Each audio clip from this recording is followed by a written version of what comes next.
le principal obstacle au bonheur, c'est nos propres pensées. C'est pas quelque chose d'extérieur à soi.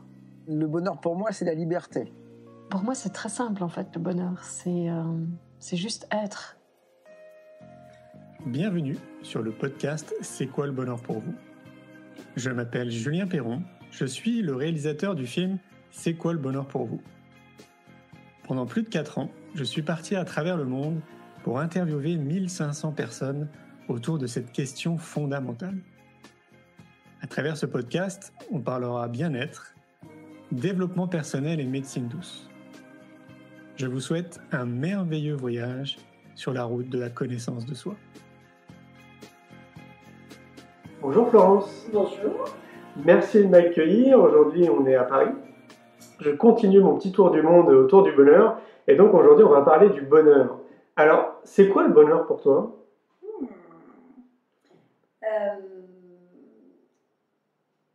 La définition que je préfère, je l'emprunte à Saint-Augustin.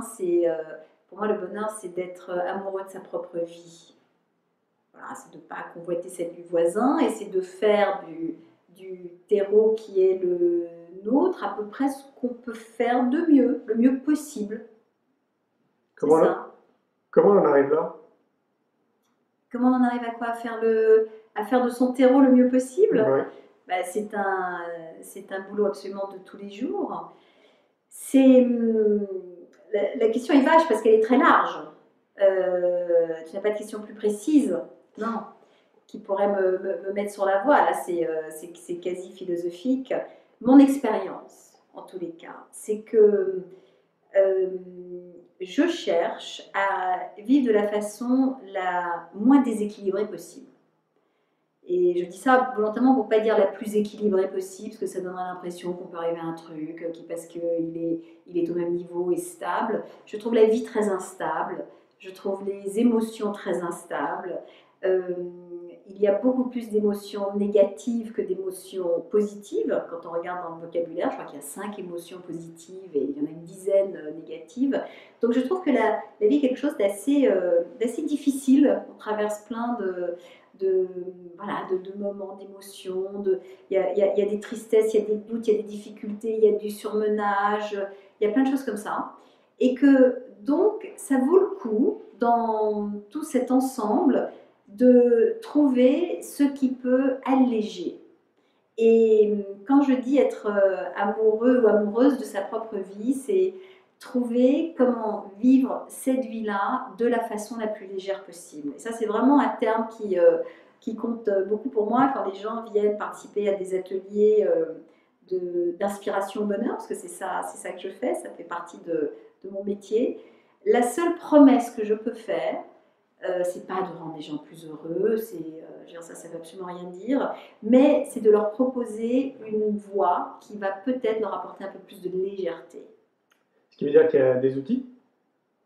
Ah ben oui, il y a des... Alors moi, je travaille autour des conclusions de la psychologie positive, que je trouve absolument fascinante, parce que la psychologie positive, qui est donc l'étude scientifique du bonheur, qui est faite dans des laboratoires d'université, principalement aux États-Unis pour le moment, consiste à déduire d'observations et de mise en situation un certain nombre de comportements, un certain nombre d'activités ou d'actions dont on sait qu'elles vont avoir un effet sur la population générale. Quand on demande à un groupe de faire quelque chose et puis à un groupe de contrôle de ne pas le faire, eh bien, on s'aperçoit que ceux qui ont pratiqué cette expérience vont se sentir un peu plus comme ça, un peu moins comme ça, etc. Et donc, cette psychologie positive, en fait, est une somme absolument massive d'informations. Et ce que je m'efforce de faire dans mes ateliers, dans mes livres, dans les conférences que je donne, c'est de partager cette information. Parce que pour une fois, il ne s'agit pas de thérapie. On n'est pas là pour se soigner, on n'est même pas là vraiment pour dire on fait du développement personnel. On est là pour dire il y a une information disponible. Une fois que je la connais, c'est un peu le principe de la prévention, c'est-à-dire une fois que je sais que ça existe, j'ai le choix de m'en servir ou de ne pas m'en servir. Et c'est ça le choix que je laisse aux gens. Donc ce qui veut dire que ça s'apprend alors d'être heureux. Alors ça se travaille, plus que ça ne s'apprend. Okay. Je préfère ce verbe-là parce que c'est du boulot. Et c'est pas juste de l'apprentissage, c'est-à-dire apprendre supposerait qu'une fois que je sais, je sais. et c'est bon et je suis heureux. Ça ne marche pas tout à fait comme ça. C'est vrai que le bonheur va en permanence coexister avec le malheur. Les deux vont totalement coexister. Ils ne sont pas le contraire l'un de l'autre, ils sont le complément l'un de l'autre. Donc, apprendre à être heureux supposerait que si j'apprends à être heureux, si je sais être heureux, je ne suis plus malheureux. Donc, je préfère dire que travailler à être plus heureux, ça oui, c'est du travail. Et donc, il y a des jours où j'ai envie de bosser, puis il y a des jours où j'ai pas envie de bosser. Et puis, il y a des jours où la difficulté va reprendre le dessus, et puis, je vais pouvoir travailler un petit peu plus. Et ce qui est juste intéressant, c'est de savoir que ça monte, ça descend, et puis peut-être ça va descendre un peu moins bas la prochaine fois, monter un peu plus haut la fois d'après, et que c'est en fait un circuit permanent, cette histoire de bonheur. Mais qu'est-ce qui t'a amené à... Quel est ton parcours? Qu'est-ce qui t'a amené à réfléchir à tout ça, à te lancer dans cette belle aventure du bonheur? Alors, en fait, ça remonte assez loin, parce que je suis partie à 18 ans faire des études en Californie. La Californie était vraiment un peu particulier, et j'étais partie faire des études de cinéma. Et puis, un jour, j'ai vu, près de là où j'habitais, une affiche qui disait « Transformez votre peur en pouvoir, venez marcher sur le feu ». Je me suis inscrite à ce truc-là. Deepak Chopra. Non, pas Deepak Chopra, Tony Robbins. Et alors Tony Robbins aujourd'hui remplit des stades, il remplit le stade de Wembley avec je ne sais pas combien, 6000 personnes qui viennent marcher sur le feu tous ensemble. Nous on est 22 dans la pièce, hein. On était tout jeunes, lui et moi à ce moment-là. Et toujours est-il qu'une des choses que j'ai compris, c'était en fait ma première expérience de développement personnel finalement. Je me suis dit deux choses. D'abord je me suis dit, j'ai quand même attendu longtemps, je trouvais que je n'avais que 19 ans à ce moment-là, mais je me suis dit, il y a des choses quand même, enfin j'ai compris qu'on pouvait apprendre un certain nombre de choses sur soi qui permettaient de se vivre un peu différemment. Alors, cette marche sur le feu, évidemment, c'est très symbolique, il y a une métaphore tout à fait incroyable parce qu'on a fait un truc impossible, donc en plus il y a quelque chose de l'ordre, voilà, de la personne, on sort dans un état d'excitation absolument total. Mais ce que j'ai compris ce jour-là, c'est vraiment le rapport personnel et intérieur que l'on a à la peur, et à quel point la peur est une question intérieure, beaucoup plus qu'extérieure. Et que très souvent, on a peur de faire des choses, on a peur de dire des choses, on a même peur de ce qu'on ressent, alors qu'on peut aussi décider l'inverse. Donc là, je me suis dit, tiens, c'est intéressant parce que voilà, je ne le savais pas. Là, maintenant, j'ai appris quelque chose, donc j'ai compris qu'on pouvait travailler sur soi. Et du coup, j'ai arrêté le cinéma en me disant, je ne sais pas très bien ce que je fous là finalement. Et j'ai déménagé, j'habitais à Los Angeles, je suis partie à San Francisco, dans une université tout à fait incroyable qui proposait un programme de psychologie transpersonnelle. Tout ça, c'était à l'époque du New Age, donc il y avait comme ça une approche de la psychologie qui était faite par des thérapeutes, donc quelque chose de très appliqué, très intéressant, puisque c'était des gens qui avaient des patients. Et c'était surtout, donc la psychologie transpersonnelle, c'est le mélange entre la psychologie clinique et la spiritualité. Donc j'avais aussi bien des cours de psychologie clinique que des cours de danse soufie, par exemple, pour découvrir voilà, l'effet d'un derviche tourneur, ce que ça fait sur l'intérieur, sur la spiritualité, etc. Et puis ensuite, j'ai transformé tout ça en pratique, je dirais, beaucoup plus urbaine que le soufisme, bien sûr. Donc je me suis formée, pendant que je faisais mes études, je travaillais dans un cabinet de formation qui faisait de la PNL, c'était à Palo Alto. Et quand je suis rentrée en France, j'ai commencé à animer des séminaires de PNL, mais nous parlons là d'un temps où Madonna et Sean Penn étaient mariés. Hein. La plupart d'entre eux ne savaient même pas que Madonna et Sean Penn avaient été mariés. Toujours est-il que j'ai fait ça. Et ensuite, en fait, il y a quelque chose d'assez que j'ai retrouvé dans différents métiers, parce que depuis, j'ai exercé à peu près 7 métiers. J'ai fait des choses qui étaient toujours assez différentes les unes des autres, mais dont le point commun était toujours le même. C'est toujours quelque chose que j'ai appris, que en général j'ai voyagé pour aller l'apprendre, et je rentre à la maison et je le digère dans un vocabulaire qui est le mien et je l'apprends à d'autres. Donc j'ai fait la même chose ensuite avec de la couture d'ameublement, par exemple, parce que c'était un moment de ma vie où j'avais donc animé beaucoup de séminaires. Alors après la PNL, j'ai fait de la qualité de service, donc ça aussi c'était quelque chose assez américain. La manière dont on s'occupe de ses clients est quand même très différent, et quand on rentre de plusieurs années aux États-Unis, on est un peu frappé par la façon dont ça se passe ici. Donc j'ai pas pu m'empêcher, avec d'autres garçons qui avaient eu la même expérience que moi, on a créé un cabinet de conseil et Donc avec d'autres garçons qui avaient la même expérience que moi, on a créé un cabinet de conseil là-dessus. Et donc j'inventais des séminaires, des ateliers, des conférences sur justement comment faire. Et au bout d'un moment, j'avais plus du tout envie de faire ça. Et c'est là où, alors j'avais eu 2 enfants entre-temps, donc ça avait évidemment modifié profondément la personne que j'étais. Mes ambitions étaient différentes. Justement, il y avait une question d'équilibre aussi à trouver. Et j'avais à ce moment-là besoin de rideaux pour ma maison. Et je suis donc allée apprendre à faire des rideaux. Et je suis tombée sur une femme incroyablement créative, incroyablement surprenante. Voilà, et donc j'ai appris avec elle et je me suis retrouvée dans cet univers-là à avoir des idées que je ne voyais nulle part ailleurs. C'était vraiment des idées originales. Et alors que par exemple les vêtements, je suis incapable de concevoir un vêtement, voilà, ce qu'il y a dans les magasins me va très bien. Mais bizarrement, les rideaux, c'était mon truc. Donc j'ai appris à faire ça, j'ai fabriqué les rideaux pour ma maison. Et ensuite, assez naturellement, j'ai ouvert un atelier de cours de couture. C'est-à-dire que j'apprenais en fait à des femmes, c'est plutôt des femmes, qui venaient le week-end. Donc tout ça était complètement organisé pour que ça puisse s'inscrire dans une vie de femmes contemporaines, hein, c'est-à-dire des femmes qui bossent, enfin qui ont 12 000 vies. Et l'idée, c'était finalement pas tant de faire un rideau que de repartir avec quelque chose en se disant c'est moi qui l'ai fait. Et en fait, la fierté qu'elles éprouvaient, la facilité qu'elles avaient vécue, la créativité qu'elles avaient déployée, était la récompense de ce truc-là. On était venus pour faire des rideaux, mais finalement, on ressortait en se disant je suis capable de ça. Donc, c'est toujours cette idée-là qui me plaît. C'est d'apprendre à se surprendre. Parce qu'une fois que je me surprends, je prends un peu plus confiance dans la personne que je suis, dans ce que je peux éventuellement fabriquer, créer, apporter aux autres.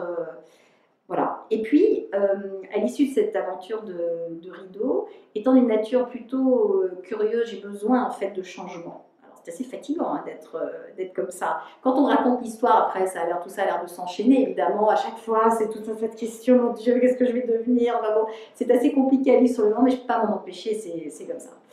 Et pendant ce temps-là est arrivé Internet, tout simplement.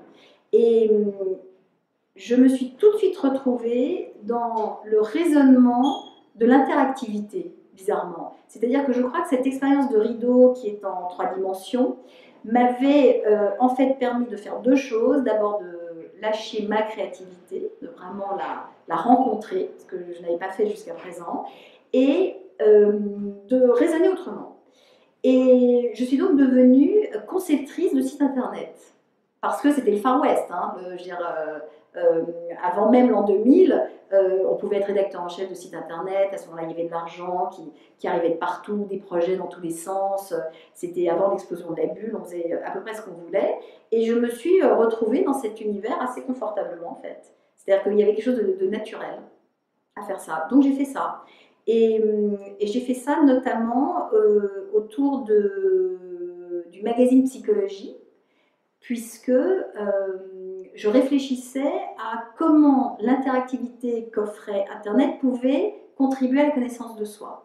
Qu'est-ce qu'on peut inventer comme site qui va me permettre de mieux me connaître, d'apprendre des choses, etc. Et donc, ça a duré un moment, ça a duré entre, je crois, 5 ou 7 ans.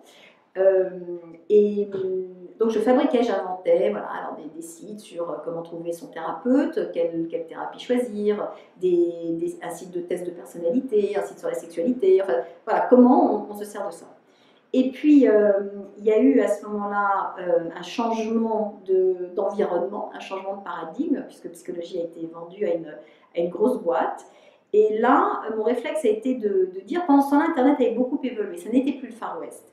Et sortaient des écoles de commerce des gens qui étaient extrêmement formés, prêts à ça. Et je n'avais pas le même vocabulaire qu'eux, puisque dans ces domaines, souvent, il y a chez moi une part d'autodidacte, c'est-à-dire que, notamment sur Internet, il n'y avait pas d'école, donc on se lançait dans cette fabrication et avec beaucoup de découvertes et de joie. Enfin, tout à coup, hop, arrive la génération derrière qui dit non, on est totalement formé. Très bien, franchement, prenez la place parce que travailler comme ça ne me convenait plus.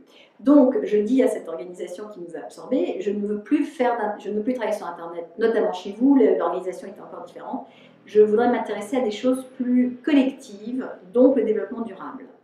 Et j'avais envie de passer du développement personnel à voilà, cette conscience quand même de notre environnement qui venait s'ajouter à tout ça. Et je suis donc retournée en Californie, c'est souvent là que je vais à l'école, quand je vais à l'école.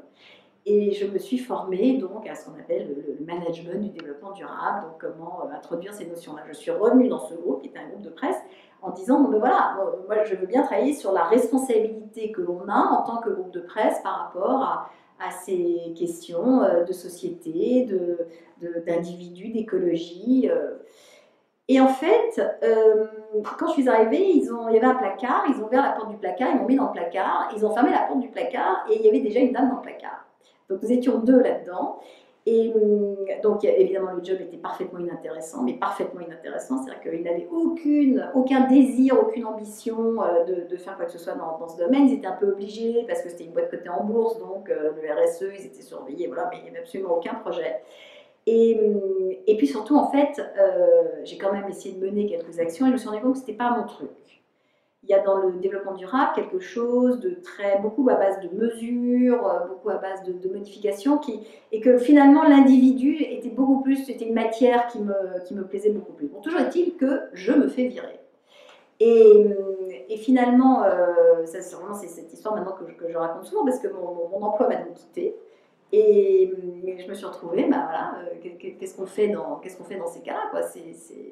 C'est un peu humiliant, c'est décroissant, c'est inquiétant, c'est isolant, enfin bon, c'est toutes les merveilles que ça représente.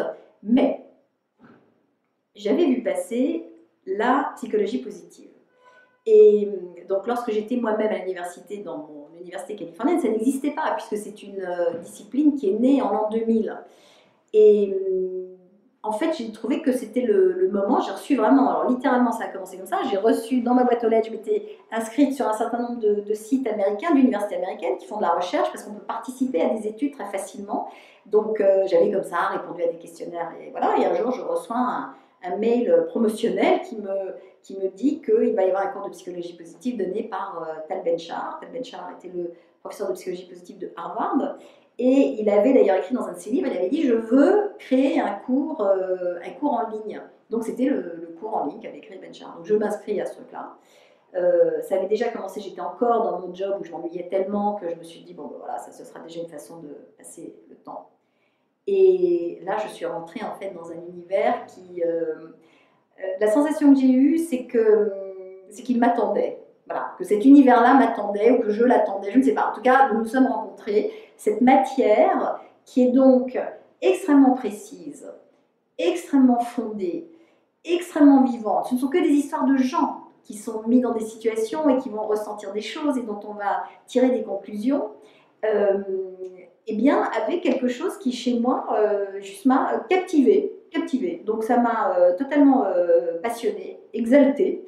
Et je me suis dit, mais qu'est-ce que je peux faire de tout ça? Et c'était pas très clair. Donc la première chose que j'ai décidé de faire, ça a été donc évidemment de suivre ce cours qui est extrêmement copieux. Il y avait des tonnes de trucs à lire, à faire, à écrire, etc. Et j'ai donc décidé de tout essayer. Absolument tout ce que recommandaient ces conclusions-là. Donc j'ai fait plus de sport, je me suis mise à la méditation, j'ai écrit des choses, il y a beaucoup de travaux écrits, de journaux à tenir, de moments, de situations que l'on peut se remémorer, des bonnes, des mauvaises, enfin voilà, j'ai absolument tout fait. Et puis à la fin de ça, enfin à la fin en tout cas en cours de ça, je continuais à me dire mais qu'est-ce que je peux faire de tout ça? Et puis en fait ce que j'avais envie de faire de tout ça, c'était déjà de ne pas oublier ce que j'avais appris, parce que j'ai une faculté à absolument tout oublier. Et là, j'avais pas envie de tout oublier. J'avais envie de me souvenir de tout ça. Donc, je me suis dit, ben, je vais raconter ça. 3 kiffs par jour. 3 kiffs par jour. Exactement. Et donc, je me suis assise et j'ai entrepris ce travail qui a été très douloureux, parce que c'est super difficile d'abord d'écrire, je ne savais pas par où passer, j'ai trouvé une copine qui a relu mon premier chapitre, qui m'a dit non mais attends, mais c'est pas du tout comme ça qu'on s'y prend, et qui surtout j'ai besoin que quelqu'un me donne des coups de règle pour que ça avance. Donc grâce à cette femme avec qui j'avais rendez-vous, je devais rendre une copie, ce que j'ai fait, elle m'a beaucoup aidée, et voilà, et c'est comme ça que nous sommes arrivés à 3 kiffs par jour. C'est devenu un best-seller? C'est un best-seller. C'est un best-seller, Ouais. ok. Ah, on dit best-seller à partir de 400 000 exemplaires, non? C'est ça, nous C'est sommes ça, à ouais. 100 000. Super, Ouais. ok, génial. Ouais, c'est super. Et alors donc du coup, tu te passionnes de la psychologie positive. Non, alors du coup, ce que je comprends grâce à la société, c'est que quand j'ai fini d'écrire 3 kiffs par jour, très très sincèrement, je me suis dit, bon ben voilà, cet épisode-là est fini. C'est-à-dire que comme dans ma vie professionnelle, dans les sujets qui m'ont intéressée, ça a souvent fonctionné en épisode, c'est-à-dire qu'il y a un début et puis il y a une fin, ça a souvent été comme ça.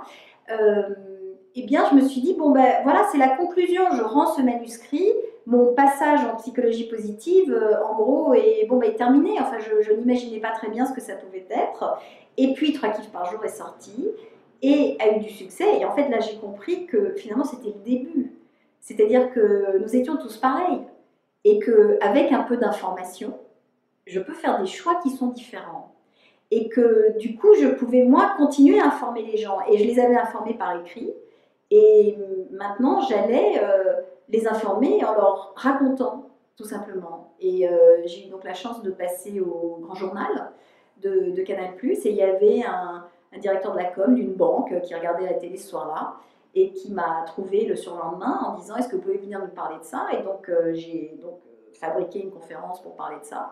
Et voilà, et quand j'ai vu que la réaction était la même, c'est-à-dire que les gens étaient contents, ils avaient appris quelque chose, ils repartaient en me disant « Mais je ne savais pas que, je ne savais pas que, je ne savais pas que », je me suis dit finalement, l'effet que me fait cette psychologie positive, qui est de me donner des faits, qui me permettent de me dire « Tiens, je ne savais pas que », c'est quelque chose que nous partageons. Il y a beaucoup de gens qui partagent ça. Oui, c'est clair, puis c'est mesurable. C'est mesurable, ça permet d'amener vers ces questions-là des gens qui n'iraient jamais, sinon. Si on ne leur dit pas la gratitude, par exemple, pratiquer la gratitude permet de gagner 7 ans d'espérance de vie, je ne connais personne qui soit hermétique à cet argument-là. Du coup, il y a des gens qui viennent voir ce que c'est la gratitude, alors que si on leur avait dit, tu sais, la gratitude, c'est sympa, ça fait vraiment du bien, voilà, la moitié des gens, ce serait même pas, la moitié, les 9/10 des gens, ne se seraient même pas mobilisés. C'est clair. Alors, c'est quoi la gratitude? La gratitude, c'est la capacité à s'émerveiller et à dire merci. Et juste à se rendre compte de la multitude de choses qui proviennent de l'extérieur de nous. Et une fois que je me rends compte de ça, qu'il y a dans ma journée tout un tas de choses qui sont dues à des gens, à des situations, peut-être à des hasards, et que j'ai juste le moment qui me permet de m'arrêter et de me dire, plutôt de me dire oui, bon, ok, c'est sympa ou c'est normal, je me dis non, alors là, quand même, merci. Alors, ça c'est bien. J'enrichis profondément mon expérience. C'est-à-dire que c'est la même journée, sauf que parce que je me suis arrêtée 2-3 fois en me disant alors là quand même c'est bon, évidemment j'ai passé une autre journée que celle où j'aurais juste laissé passer parce que je fais pas attention. Évidemment, mais ton idée est excellente déjà, ne serait-ce que de d'énumérer au moins 3 kiffs par jour.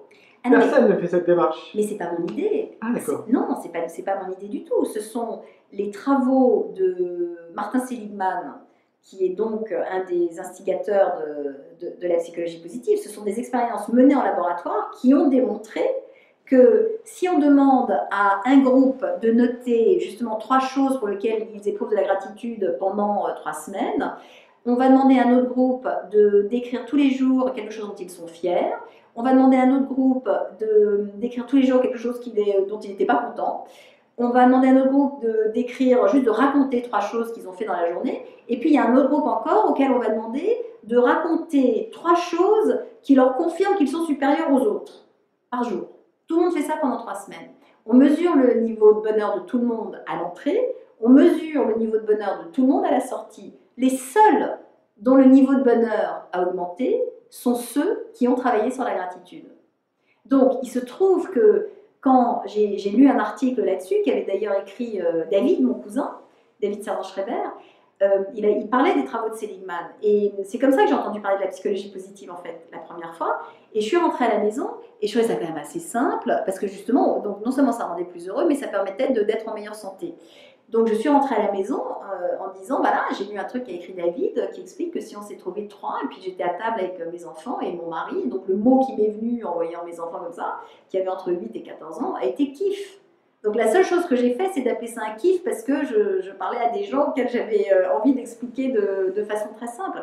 Ils ont compris immédiatement, et en fait c'est resté dans le langage à la maison, quoi. C'est plus comme ça. Ouais, voilà un bon outil justement pour tendre vers le bonheur. Pardon ? Voilà un bon outil pour tendre vers le bonheur. Excellent outil. C'est-à-dire que pourquoi donc ce livre 3 kiffs par jour raconte plein de choses. C'est-à-dire c'est vraiment tout ce que j'ai appris avec Ben Shahar. Donc je parle évidemment des relations avec les autres, je parle d'optimisme, je parle d'objectifs, je parle en fait de voilà tout ce que j'ai appris. Et dans mon expérience, puisque j'ai eu envie de tout essayer, c'est ce qui a été le plus puissant finalement. C'est ce qui pour moi a fait la plus grande différence dans ce que c'est d'être Florence. C'est ce qui a le plus enrichi, parce que je pense que c'est ce qui venait peut-être me faire le mieux travailler quelque chose que je ne faisais pas très bien avant, qui était de me réjouir. Est-ce que tu as l'impression que la population est en quête de sens ? Absolument, mais plutôt que de raisonner en termes de population, je crois qu'un par un, nous sommes en quête de sens. C'est-à-dire que ce que je trouve très amusant, c'est souvent les gens disent, par exemple, les Français sont très pessimistes. Alors, c'est vrai que quand on les prend ensemble, quand ils se mettent à répondre à des sondages, etc., ils font des réponses bizarres, où ils ont l'air comme ça, d'être plutôt mauvais coucheurs. Quand moi je les rencontre individuellement, si je te pose la question de te demander de quel genre de vie tu as envie, personne ne me répond qu'ils ont envie d'une vie moyenne. On a tous envie de quelque chose qui est plus, qui est chouette, qui fait envie. On ne se lève pas le matin en se disant « génial, je vais passer une journée moyenne ». Donc, à titre tout à fait individuel, tout le monde est optimiste.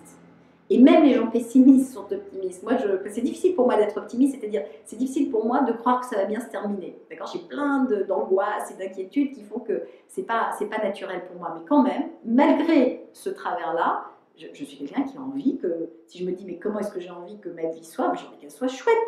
J'ai envie qu'elle soit moyenne.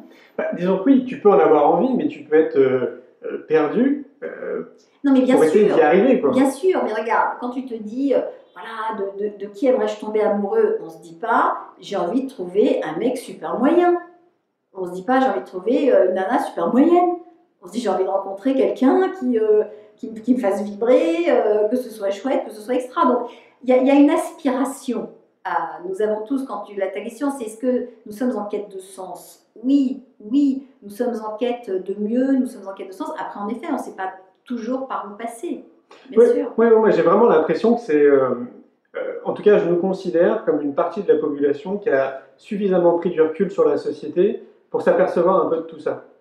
Et l'autre partie de la population qui est peut-être, 60%, qui n'a pas vraiment le temps parce que le conditionnement est tellement bien fait avec la télé, les autres médias, etc., le métro, enfin bref, tout, les politiques, tout est tellement bien fait que justement on ne peut pas sortir de cette bulle et constater un peu que peut-être que je ne suis pas heureux, peut-être que mon métier ne me va pas, peut-être que je ne suis pas heureux non plus avec ma femme et mon mari par exemple. Et donc du coup je me dis il faut leur donner des outils justement à cette masse qui est quand même plus importante. Alors je suis d'accord avec toi, mais n'allons pas bousculer les gens pour les bousculer. C'est-à-dire que personne ne peut décider à ta place ou à la place de quiconque si tu es heureux ou si tu n'es pas heureux. C'est-à-dire qu'on ne peut pas regarder les métiers d'autres gens, par exemple, en se disant voilà un métier qui ne rend pas heureux. On n'en sait rien.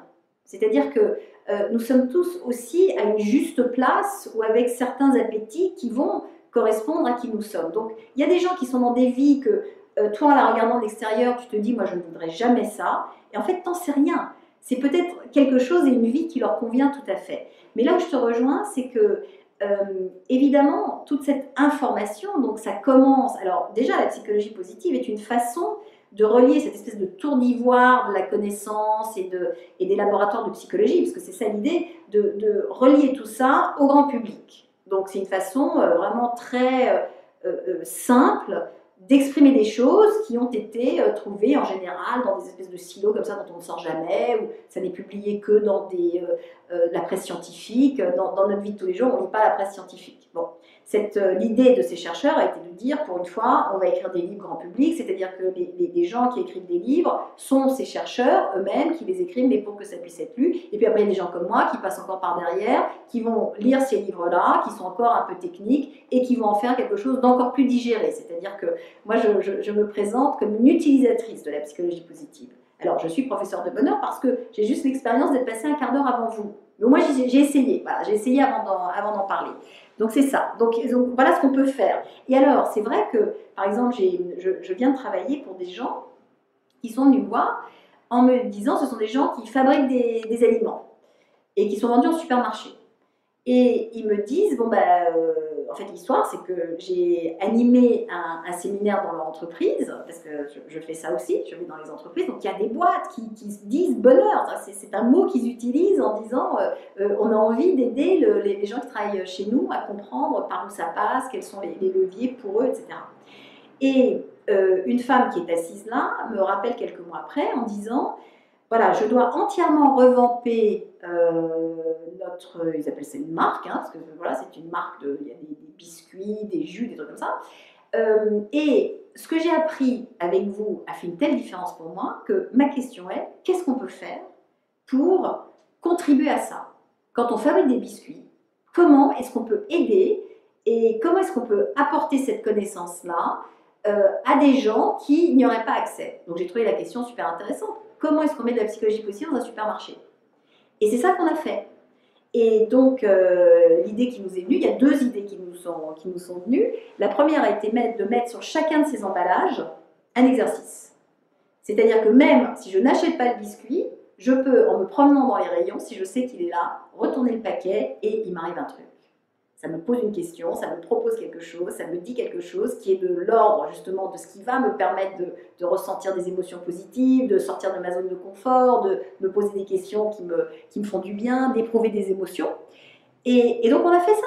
Et donc ce sont des gens qui ont absolument tout rebooké pour qu'on les voit mieux dans les rayons, pour que les gens aient envie d'y aller, etc. Donc de ce point de vue-là, moi je suis entièrement pour ça. Et ce qu'on a fait également, c'est de mettre tout à fait gratuitement à la disposition du public un programme très élaboré qui dure 4 mois, qui est un programme d'accompagnement où donc je viens dans des vidéos, dans des exercices, dans des emails que reçoivent les gens, proposer justement des informations, des rituels, des choses à faire. Les gens viennent témoigner de ce qu'ils font et ça aussi c'est une façon de le mettre au service de gens qui n'auraient jamais croisé le chemin de la psychologie positive par ailleurs. C'est clair, à t'écouter, je me dis effectivement c'est génial parce que c'est en train de bouger, moi je le vois, puis aussi 5-6 ans on peut considérer qu'il y a une explosion autour du développement personnel, du bien-être, etc. Donc ça c'est super. Et malgré tout, j'ai envie de me dire que moi aussi j'aime bien faire les choses de manière un peu plus importante et je me dis que si on veut être beaucoup plus actif là-dedans, il faudrait faire ça dès l'éducation de nos enfants. Donc en gros, changer le modèle de l'éducation nationale qu'on a aujourd'hui et passer à autre chose, quoi. Alors on parle d'école alternative par exemple. Qu'est-ce que tu penses de tout ça, quoi? Alors, je te rejoins complètement. Mais là aussi, tout doux. C'est-à-dire, pourquoi est-ce que la psychologie positive nous plaît à toi ou à moi? C'est parce que nous avons précisément été éduqués dans un modèle qui ne contenait pas du tout ça. C'est-à-dire que la façon dont je parle à mes enfants est très différente de la façon dont mes parents me parlaient ou dont mes professeurs me parlaient, etc. Et ce qui me donne quand même la sensation, et or pour se sentir heureux ou à sa place, c'est important justement de ne pas juste suivre le mouvement et faire comme on a dit. J'ai l'impression, en faisant des choix éducatifs pour mes enfants que je considère être un peu plus progressif, en tout cas d'être le fruit de mon expérience, c'est tout, c'est pas plus progressif, c'est que mon expérience a été celle-là, je sais qu'il y a ça de disponible, j'ai envie de mélanger les deux et de leur apprendre ça. Alors après, évidemment, il y a des gens qui disent « mais pourquoi est-ce qu'on n'apprendrait pas ça tous à l'école ?» Alors on vient de très loin quand même en France dans la manière dont on nous éduque, c'est-à-dire qu'à l'école, on nous enlève des points par exemple, ça c'est un grand truc, on part de 20 et puis on voit ce qui reste. Au lieu de saluer l'effort, de se dire, comme les pays anglo-saxons le font, l'enfant a fait un effort qui mérite un B, qui mérite un A, c'est-à-dire que c'est ce qu'il a fait qui va permettre d'arriver quelque part, alors que nous on part de 20 de toute façon, il ne peut pas rester 20 à l'arrivée, donc on commence à nous enlever des trucs. Mais ça viendra. C'est-à-dire que ce paradigme-là va changer doucement. Il est en train de changer ailleurs. Il y a notamment en Australie des programmes de psychologie positive qui sont faits dans les écoles, où typiquement, on va demander tous les jours aux enfants quels sont leurs kiffs. La gratitude est pratiquée tous les jours. Ensuite, on va leur apprendre à reconnaître et témoigner de la reconnaissance à leurs camarades. C'est-à-dire qu'ils vont apprendre à se dire des choses gentilles. Ils vont apprendre à dire, aujourd'hui, j'ai vu Samuel a vachement bien joué au foot. Donc, déjà de reconnaître ça chez les autres. Donc, il y a des mouvements. Je dirais là aussi, laissons faire les autres, ça arrivera petit à petit et ça finira par arriver. Et il y a aujourd'hui de plus en plus de pédagogues qui travaillent sur ce qu'ils appellent la pédagogie positive, qui est justement de renforcer les enfants. Et pourquoi est-ce qu'on y vient de plus en plus? C'est parce que on a de plus en plus d'enfants en galère. On a tous des enfants qui à l'école, le système tel qu'il est ne leur correspond pas, mais il y en a encore pour lesquels ça fonctionne. Donc on n'a pas besoin de tout faire péter d'un coup. En revanche, c'est vrai qu'on voit qu'il y a des choses parallèles qui sont en train de rentrer, et puis petit à petit ça va venir. Mais on a quand même, ne l'oublions pas, cette éducation gratuite en France, qui reste quand même de bonne qualité. Et là aussi, il ne faut pas tout jeter. Il y a des choses que l'on peut garder, mais c'est vrai qu'on y mettrait bien un peu plus de douceur. Je suis d'accord avec toi. Oui, moi je suis très pragmatique. Et mon intuition, c'est que j'ai l'impression qu'on en fait plutôt des consommateurs, plutôt que l'inverse.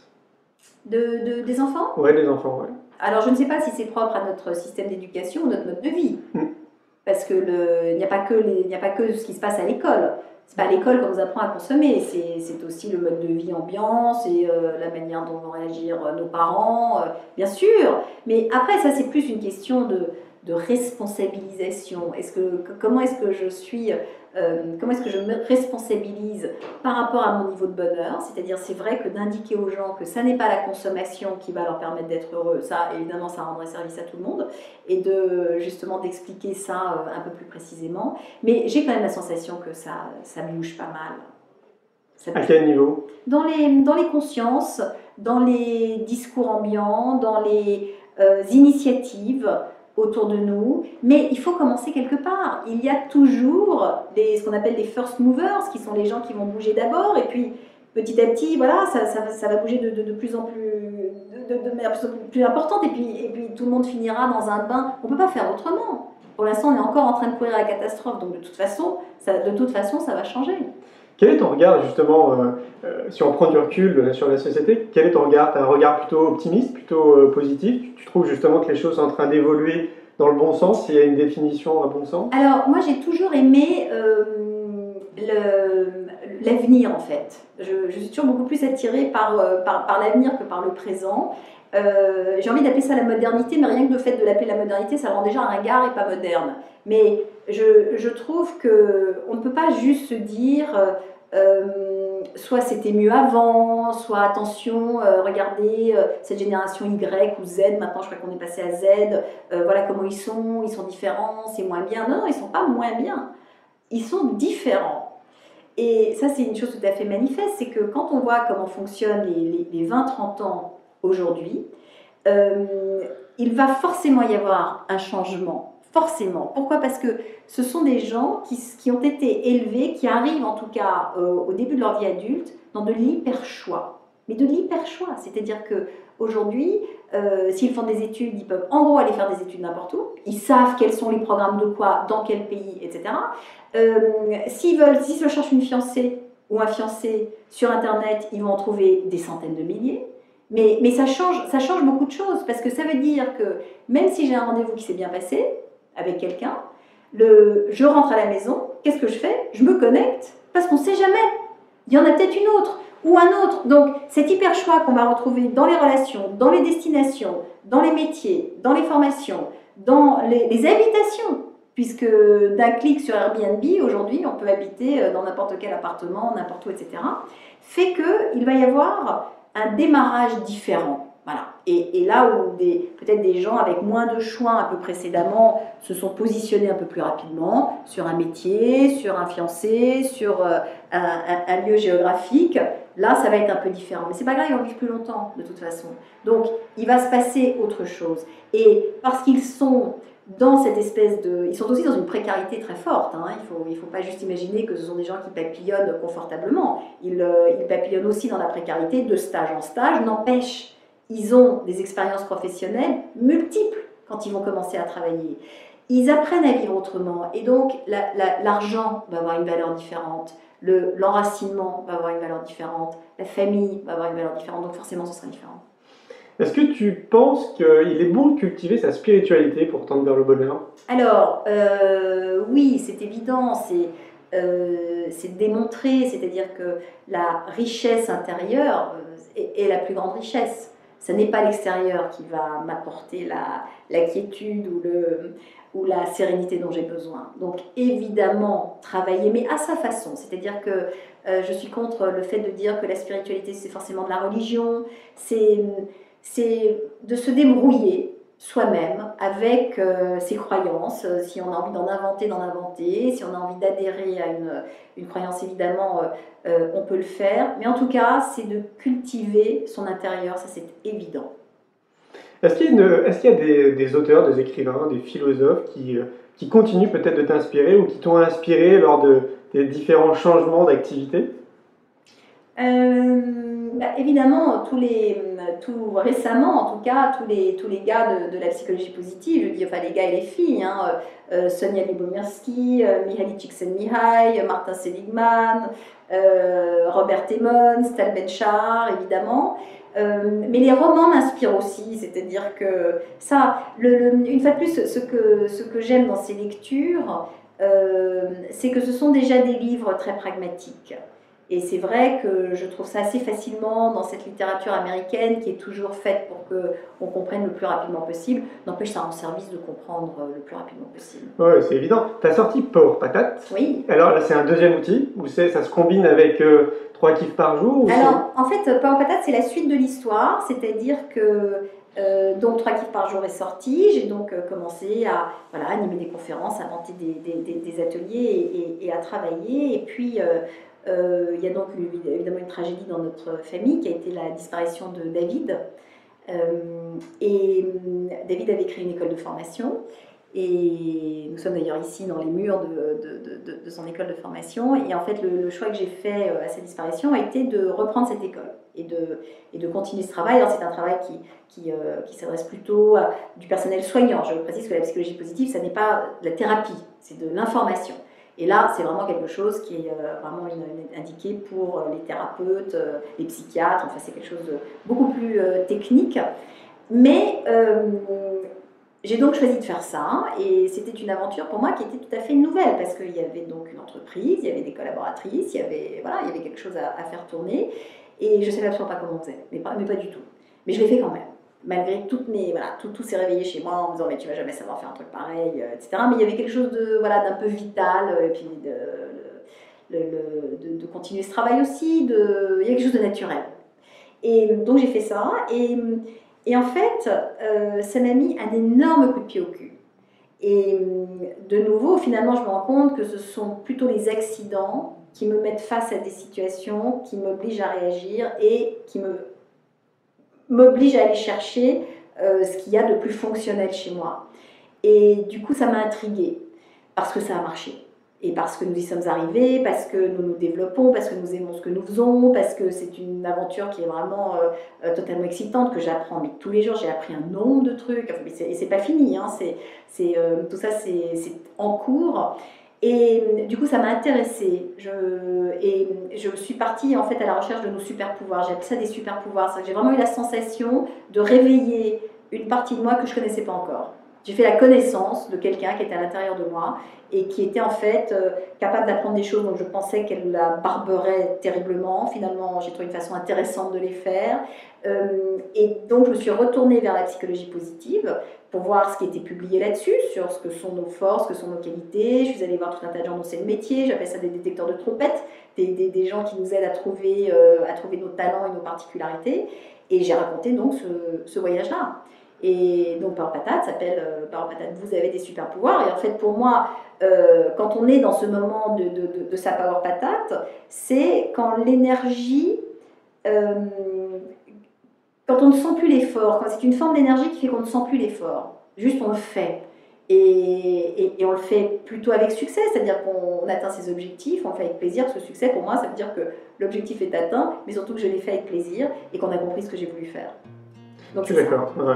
Est-ce qu'il y a une citation qui te suit partout? Non, pas vraiment. Il y en a plein. En fait, c'est la dernière qui m'a fait rire. Et la dernière qui m'a fait rire, c'est... alors, il faut que je trouve exactement comment elle a été formulée, ou à peu de choses près. C'est « Il n'y a que dans les livres de maths où il est normal d'acheter 32 melons. » Voilà. Merci Florence. Merci. Un grand merci pour votre écoute. J'espère que vous avez passé un bon moment avec nous.